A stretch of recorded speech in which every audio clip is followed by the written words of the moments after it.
Man Kas tai per, faktas kas per atrodo. cirkas vyksta tenai? Nu, tai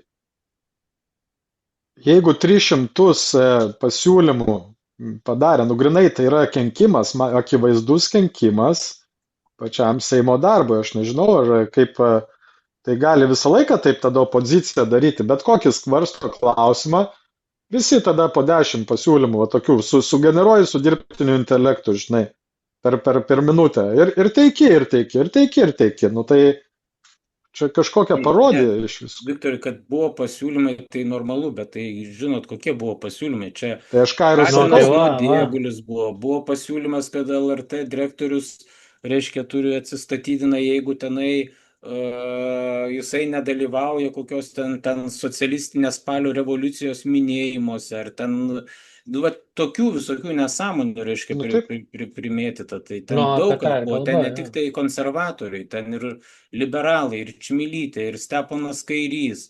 Ir toksai, kaip aš sakau, buvęs kolūkyje agronomų, dabar jau liberalų gynėjų patapęs Pranckietis, reiškia, ten tas irgi neatsiliko, reiškia.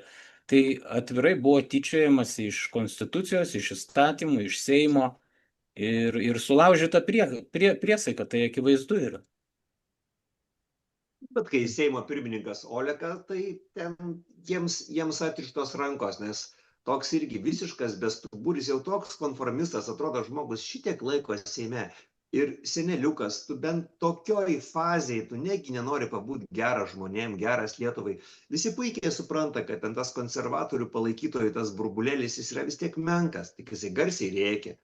Jie turi pinigus, jie turi tribūną, jie turi teisėsaugą. Esminius tokius kampus valstybės, kurie yra nebaudžiami, daro ką nori, visiems etiketės klijuoja kiek nori ir jų visi klauso, jų visi girdi. Ir dabar jųgi bijo, jų gal ne pačių, bet tų tokių jų fekalsvaidų, ten tokių valatkų, miliučių, nu nieks nenori būti apkapotas viešai. Taigi kiekvienas turi tėvus, vaikus, žmonėms yra baisu, tiesiog jiems yra baisu, nes šitie pajuto nebaudžiamumą, jie dabar siautėja. Jie pajuto, spjauna į veidą prezidentui, spjauna į veidą kunigui. Tai yra tokie žmonės, kurie visiškai iš kažkokių padugnių pakilę. Jūs pažiūrėkit, kaip jie atrodo. Jie baisiai atrodo. Tiksliau mes truputėlį prie jų pripratę, jie net fiziškai baisiai atrodo. Ir dabar jie paėmė tą valstybės, tokia, kaip sakyt, po kiliminį vairą. Nu, bet socdemai tai pagarba, kad jie čia stumia greituoju būdu, skubos tvarka, jie labai teisingai daro, nes dar ims suskils, ar ten Žemaitaitis atsimes, ten, kaip sakyt, privers Žemaitaitį pašalinti iš koalicijos ir viskas, jie neturės daugumos. Tai, kad jie tą reikalą išspręs iki galo, tai čia tikrai žmonės tikrai paplos. Kas nuo to tik pasikeis klausimas?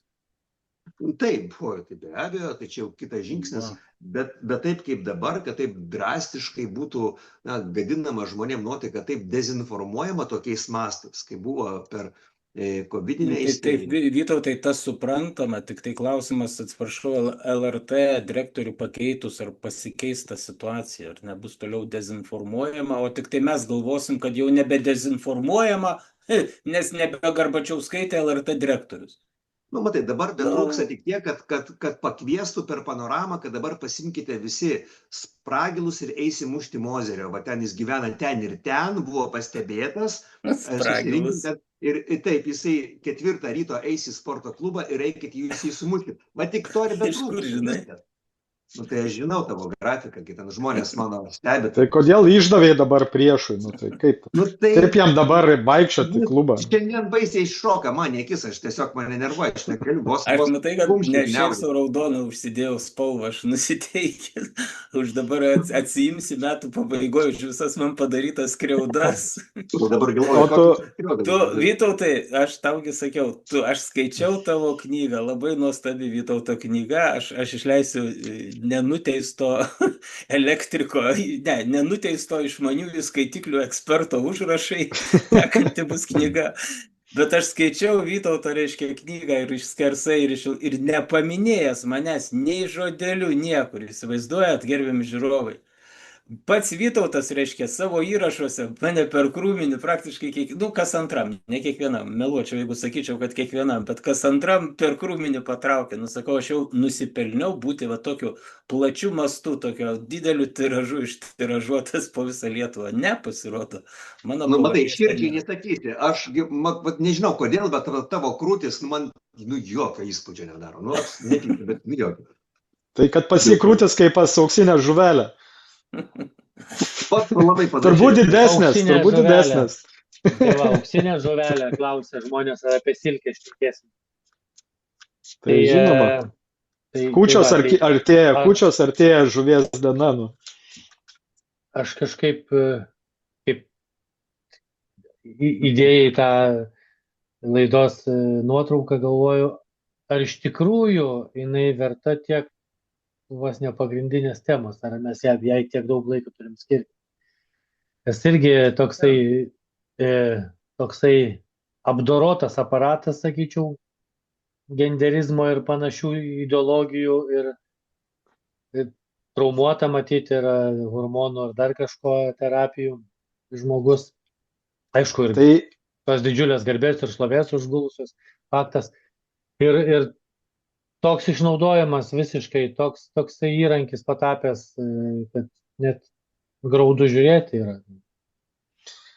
Tai čia dviprasmiškas, tas auksinė žuvelė yra dar kitas dalykas ir apie atmintį. Tai, nes auksinės žuvelės ten atmintis yra kelios sekundės, tai čia aš norėjau parodyti, kad ir žmonių atmintis yra labai trumpa. Jie labai greitai pamiršta, kas prieš tai buvo valdžioje, kas ką darė, kas, labai žmonėm lengva manipuliuoti, kažką tai bum, staigiai parodai, laužai, laisvas žodis, bum, kitą dieną jau jie kažką kitą parodai, irgi sueis ir pamirš visi tos laužus, pamirš visus laisvus žodžius. Kultūra buvo, dabar laisvas žodis. Sakau, taip lengvai šiais laikais manipuliuoti mine ir kad socdemai ir tas pats Žemaitaitis, kaip Alvis sako, nieko nedaro, kaip kontraatakos, tai tikrai yra apgailėtina iš tikrųjų. Tai kokie politikai, tai visiškai neturi supratimo nei apie masių valdymą, nei kaip veikia pasaulį. Tai yra apgailėtina iš tikrųjų stebėti. Žmonės paniškai bijo būti aploti. Supraskit, jie paniškai bijo būti aploti. Čia visai kitam lygmenį žmogus bijo būti aplotas. Dideliam kolektyviai jis nedrįsta pasakyti savo nuomonės, jis bijo būti aplotas. Ir kada dabar taip išsipūtė tas mechanizmas aplojimo ir toks jis tapo, primityvus ir agresyvus. Taigi, prisiminkit, prieš 10 metų, ar ten didelis skirtumas buvo, kas už ką ten balsavo.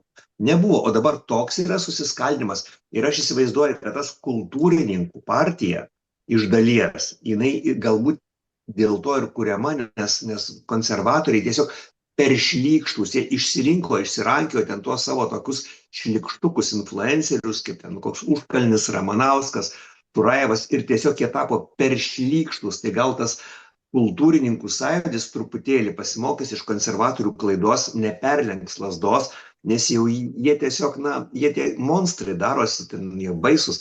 Ir dėl to nieks nenori to kontramitingo